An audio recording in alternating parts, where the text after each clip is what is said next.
સુરતના બોટાદના chief officer દ્વારા ફાયર સેફટી ચેકિંગ હાથ ધરવામાં આવ્યું, જેમાં શોપિંગ મોલ, હોસ્પિટલ, થિયેટર વગેરે જેવી બિલ્ડિંગમાં ફાયર સેફટીનું ચેકિંગ હાથ ધરવામાં આવ્યું। આ કાર્યમાં બોટાદના ડીવાયએસપી તથા પોલીસ સ્ટાફને સાથે રાખી સ્થળ પર જઈ અને ચેકિંગ હાથ ધરવામાં આવ્યું હતું। આમ તરસ લાગે ત્યારે કૂવો ખોદવાનું કાર્ય સરકાર દ્વારા તેમજ તેના કર્મચારીઓ દ્વારા કરવામાં આવતું હોવાનું જણાવાયું છે।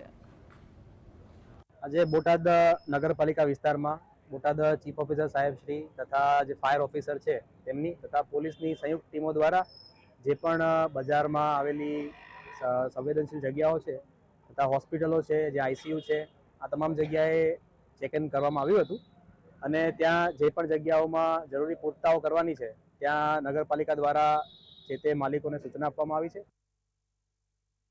આજે બોટાદ શહેર વિસ્તારમાં ફાયર સેફટીના એંગલથી જ્યાં તપાસ કરવાની જરૂર હોય એવી ખાસ કરીને હોસ્પિટલ, ભૂતકાળમાં આગ લાગી હોય એવી જગ્યા, એ બધાની તપાસણી ડીવાયએસપી સાહેબ સાથે અમે સંયુક્તપણે કરી છે। ક્રિષ્ના હોસ્પિટલ અને મેઘાણી હોસ્પિટલની તપાસ ખાસ કરી બંને જગ્યાએ આઈસીયુ છે। ક્રિષ્ના હોસ્પિટલને જરૂરી સૂચના આપી છે, ઇન્ડોર પેશન્ટ રિમૂવ કરવાની સૂચના આપી છે।